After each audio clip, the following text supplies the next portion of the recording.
तो देखते हैं यहाँ पे क्वेश्चन नंबर 5 में हमसे क्या पूछा गया है। A kite is flying at a height of 60 metre above the ground, the string attached to the kite is temporarily tied to a point on the ground, the inclination of the string with the ground is 60 degree, find the length of the string assuming that there is no slack in the string.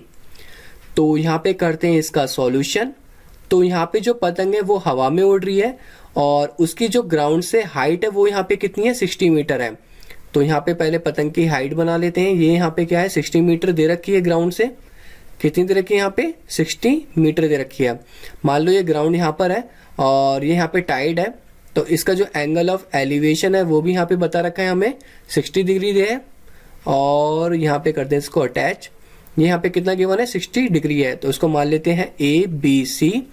और हमें जो बताना है यहाँ पे बताना है find the length of the string assuming that there is no slack in the string. तो यहाँ पे हमें बताना है AB बताना है, हमें AB बताना है। AB यहाँ पे क्या है, हमारा हाइपोटेनस है। ये हमें यहाँ पे क्या करना है, फाइंड आउट करना है।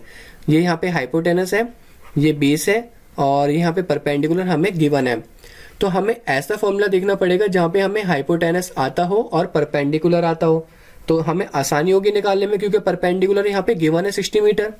तो करते हैं इसको सॉल्व। जो हम यहाँ पे फॉर्मूला लेंगे वो यहाँ पे हम साइन थीटा का लेंगे।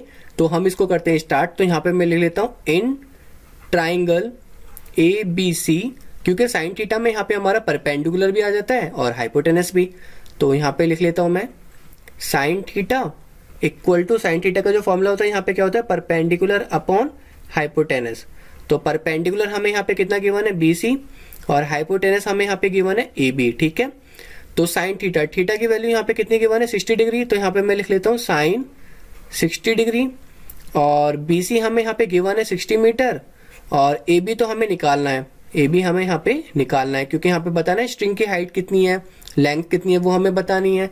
तो साइन 60 की जो वैल्यू होती है वो हमें यहाँ पे पता होनी चाहिए, जो कि ट्रिग्नोमेट्री के हिसाब से होती है यहाँ पे √3/2, फिर यहाँ पे 60 अपॉन AB। इसको यहाँ पे करते हैं थोड़ा सॉल्व। तो AB यहाँ पे क्रॉस मल्टीप्लाई कर देता हूँ, तो AB ऊपर चला जाएगा और यहाँ पे हो जाएगा हमारा 60 × 2 अपॉन √3 हो जाएगा।